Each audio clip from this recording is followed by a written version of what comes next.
오늘도 주님의 도우심으로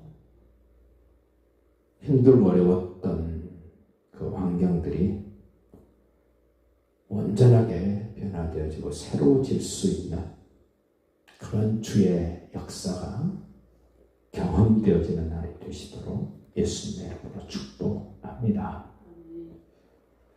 하나님이 이스라엘 백성들을, 언약 백성들을 인도하실 때 우리의 방법으로 하시지 않고 늘 하나님의 방법으로 인도하신다는 겁니다. 우리는 내가 생각하는 방법, 내가 계획하는 그런 모습으로 인도해 주시면 좋겠다라고 생각을 하는데 하나님은 그러지 않으세요. 말씀하신 대로 말씀으로 인도를 하시는데 이미 요단을 건너기 전에 여호수아를 통해서 말씀하셨던 그 말씀대로 하나님은 한 걸음 한 걸음 인도하십니다. 특별히 이미 홍해를 가르셨던 하나님, 오늘은 요단을 건너가게 만드시는데 비슷한 것 같은데 많이 다릅니다. 저는 이 장면을 보면서 하나님의 사람들의 앞길에 어떤 장애물이 있어도 여러 형태의 장애물이 있다 할지라도 하나님은 반드시 그러한 것들을 극복하게 만들며 새롭고 사는 길을 열어주신다는 사실을 좀 굳게 믿으시기를 바라고 10절을 보십시오. 백성이 요단을 건너려고 자기들의 장막을 떠날 때에 제사장들은 언약궤를 메고 백성 앞에서 나아가니라. 편안하게 쉴 수 있는 장막을 떠납니다. 왜 그런 말 있지 않습니까? 집 나가면 고생이다. 물론 집 나서면 고생입니다.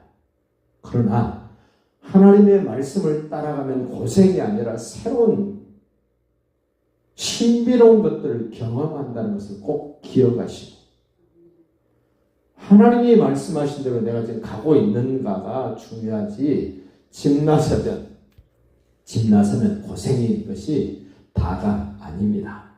오늘 분명히 장막을 떠나 제사장들은 언약궤를 메고 백성 앞에서 나아갔다.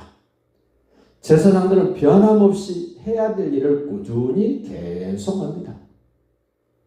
언약궤를 맨 제사장, 언약궤를 메고 굳게 서 있는 제사장, 다른 백성들이 다 건너가도록 그 자리에 굳게 서 있는 제사장 모습을 계속 강조를 합니다.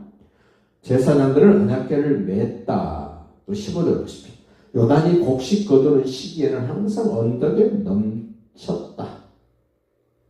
얼마나 넓게 요단강이 지금 범람에 있는가를 지금 우리에게 보여주고 있습니다. 언덕에 넘치더라. 언덕에까지 물이 넘치도록 됐다. 얼마나 물이 많으면 그러겠습니까? 그러나 궤를 맨 제사장들이 요단에 이르며 궤를 맨 제사장들의 발이 물가에 잠기자 말씀대로 했더니 하나님이 여호수아가 제사장들에게 했던 말씀대로 했더니 어떤 일이 벌어지나 보세요. 16절 곧 위에서부터 흘러내리던 물이 그쳤다. 홍해는 그냥 바다입니다. 물이 흘러온 게 아닙니다. 물이 바다에 차고져 있고 넘실거리고 있는 물이었습니다. 근데 그 물을 홍해는 양쪽으로 물벽을 만들어서 가르셨습니다. 길을 만드셨습니다. 그리고 물이 갈라지는 것뿐만 아니라 조금 전까지는 물로 채워져 있던 바다 밑바닥이 지금까지 걸어왔던 광야길과 똑같은 조건, 똑같은 환경, 마른 땅, 그 광야가 마른 땅입니다. 발을 내디디면 먼지가 푹석푹석 올라올 수밖에 없는 그 길을 걸어왔는데 조금 전까지는 물이 넘실댔던 바다인데 하나님이 홍해를 가르시고 마른 땅처럼 건너게 했다. 왜 그랬을까? 좀 생각해 보면 물이 좀 있고 질퍽되면 이 불평하고 원망했던 그들이 건너갔을까요?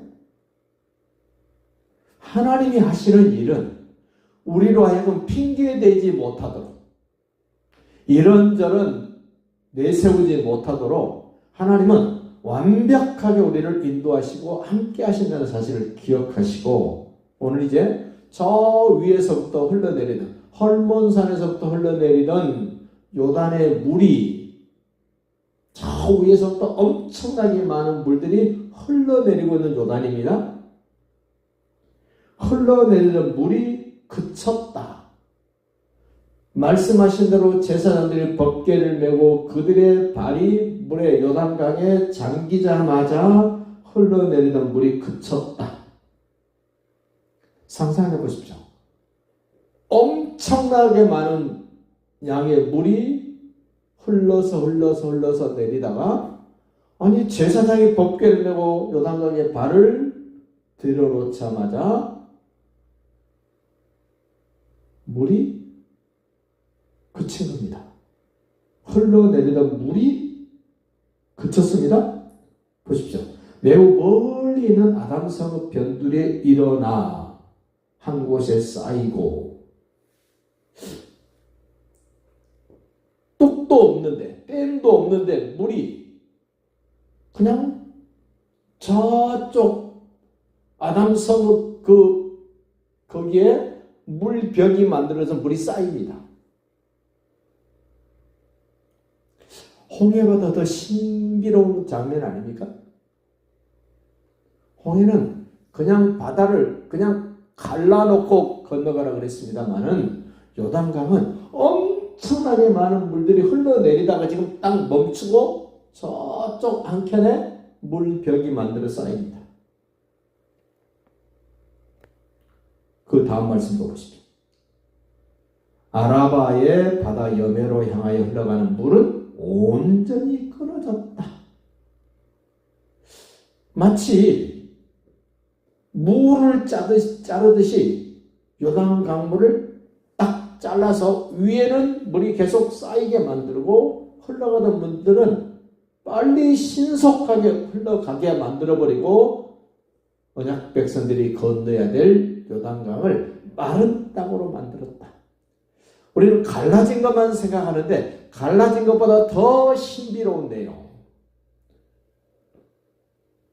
물이 흘러가던 강 밑바닥이 어떻습니까? 질퍽질퍽? 잠깐 홍수가 나서 물에 잠겨있던 그곳에 물이 빠지면 질퍽되고 진흙이 잔뜩 쌓여서 퍼내지 않으면 아무것도 못하는 그런 지경인데 몇십 년 동안 몇백 년 동안 물이 흘러가던 요단강 바닥이 어땠을까요? 그런데 오늘 하나님이 물벽을 만드시고 속히 끊어지게 만들고 17절 보십시오.